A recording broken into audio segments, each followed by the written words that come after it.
बिस्मिल्लाहिर्रहमानिर्रहीम। अस्सलाम वालेकुम डियर स्टूडेंट्स। उम्मीद करता हूँ आप सब खैरियत से होंगे। हमारा आज का लेक्चर ACC 501 के हवाले से है।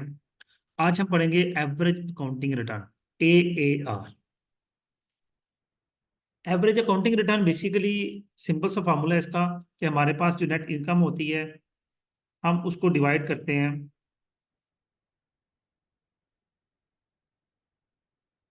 हमारे पास जो नेट इनकम है हम इसको डिवाइड करेंगे एवरेज बुक वैल्यू से। मिसाल के तौर पर एक कंपनी है जिसकी नेट इनकम जो है वो आई है, यानी कि इन्वेस्टमेंट जो है 5 लाख की है। स्टोर 5 ईयर लाइफ, 5 साल उसकी लाइफ है,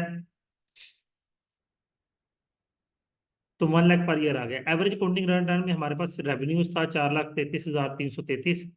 पहले साल, दूसरे, तीसरे, चौथे, पांचवें साल का रेवेन्यू। एक्सपेंसेस माइनस किए, अर्निंग बिफोर डेप्रिसिएशन आया, डेप्रिसिएशन माइनस की, अर्निंग बिफोर टैक्स आ गया, टैक्स माइनस किया तो नेट इनकम आ गई। पहले साल 1 लाख है, फिर 1.5 लाख है, फिर 50,000 है, फिर कोई इनकम नहीं है, फिर नेगेटिव 50,000 है। तो हमने क्या किया, इन 5 सालों की एवरेज इनकम निकाली जो कि हमारे पास 50,000 आई। और हमारे पास average book value 5 lakh investment थी, तो हमने उसको हाफ कर लिया। ठीक है, क्योंकि फर्दर हमने कोई इन्वेस्टमेंट नहीं की तो फर्दर हम जीरो रहे ना, अगले सालों में हम जीरो रहे। तो हमने इसको सिंपली 2 पे डिवाइड करके 2.5 लाख कर लिया, तो हमारे पास जो एवरेज रिटर्न आया वो 20% आया। ठीक है, तो ए आर जो है वो सिर्फ इतना कॉन्सेप्ट है इसका, हम कहीं भी इसको यूज नहीं करते।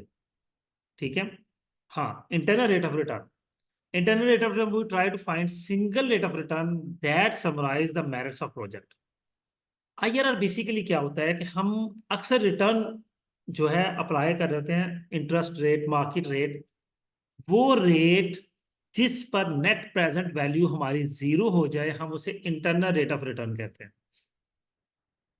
अब फर्ज करें मार्केट रेट 10% था, 12% था, हमारी नेट प्रेजेंट वैल्यू कभी नेगेटिव निकलती है, कभी पॉजिटिव निकलती है।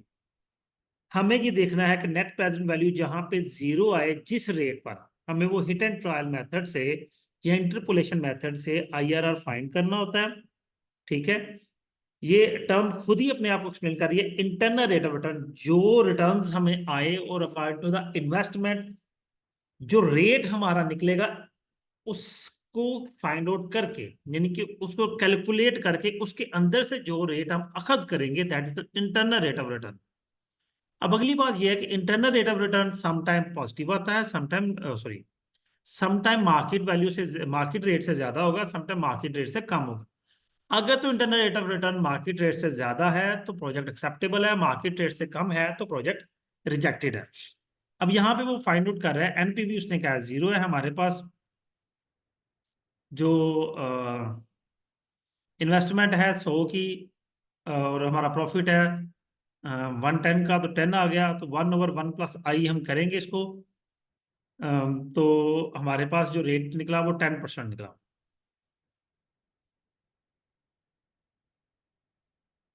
ये आर हमारे पास निकल रही है, तो सिंपल फार्मूला था, लेकिन जब ये देखें ना कम्प्लेक्स वैल्यूज होंगी तो फिर हम हिट एंड ट्रायल मेथड से उसको फाइंड आउट करेंगे और देखेंगे कहाँ पे हमारा एनपीवी जीरो आए। ये देखें डिस्काउंटेड रेट है 20% है, 20 एनपीवी निकला, 11 निकला, 4 निकला।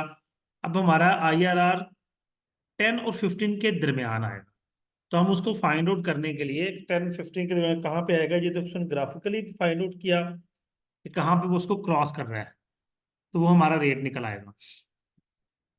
ठीक है, तो वो अप्रोक्सीमेटली 13.1% वो ग्राफ से फाइंड कर रहा है, जैसे हम ग्राफ से वैसे फाइंड नहीं करेंगे, हमारे पास उसको फाइंड करने के फार्मूलाज होते हैं। ठीक है, इस टेबल में देखें कि हमारा एनपीवी जीरो आ रहा है, तो हमारा इंटरनल रेट ऑफ रिटर्न जो है 15% होगा। ठीक है, IR की प्रॉब्लम्स क्या हैं, cash flows are not conventional when we are trying to compare two or more investments. हमारे यहाँ पे हमें उसने अभी तक कोई फार्मूला नहीं बताया कि जहाँ पे ये देखें जी, ऐसा ऐसा डाटा जिसमें हमारा IRR 2 निकला है।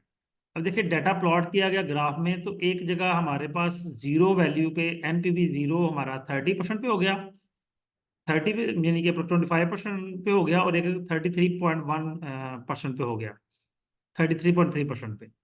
तो दो हमारे IRR निकला है इस kind to the given data. ये तो ग्राफिकली फाइंड आउट कर रहा है, ग्राफिकली हमें फाइंड आउट नहीं करना, उम्मीद है वो हमें फार्मूला देगा अगर ना हुआ तो इंशाल्लाह मैं इस फार्मूला को आपको बोर्ड पे समझा दूंगा। यहाँ पे फार्मूला उसने मुझे नहीं लगता दिया हुआ है। चलें जी, आइए IRR को हम इंशाल्लाह व्हाइट बोर्ड पे समझेंगे कैसे कैलकुलेट होता है, और इस फार्मूला को, जो गिवन डाटा के मुताबिक जो फार्मूला वो अप्लाई कर रहा है, उस फार्मूला को हम अंडरस्टैंड करने की कोशिश करेंगे। जी, लेसन नंबर 27 में IRR की डिस्कशन तो है, लेकिन मैंने आपको जो कॉन्सेप्ट बताया वही काफ़ी है, बाकी चीज़ें तो आपको बता दी। हाँ, IRR फाइंड आउट नहीं कर सके, फाइंड करने के लिए हम इंशाल्लाह आपको फार्मूला उसने गिवन नहीं दिया तो कोई बात नहीं, हम इंशाल्लाह इस फार्मूले को बोर्ड पर समझेंगे और सीखेंगे, और इंशाल्लाह वो फार्मूला हमारे लिए बेनिफिशियल भी होगा। अपना ख्याल रखिएगा स्टूडेंट्स, आपका लेक्चर कंप्लीट हो गया। और जाने से पहले जिन स्टूडेंट्स अभी तक चैनल को सब्सक्राइब नहीं किया, वो बराह करम चैनल को सब्सक्राइब कर लें। अल्लाह हाफिज़।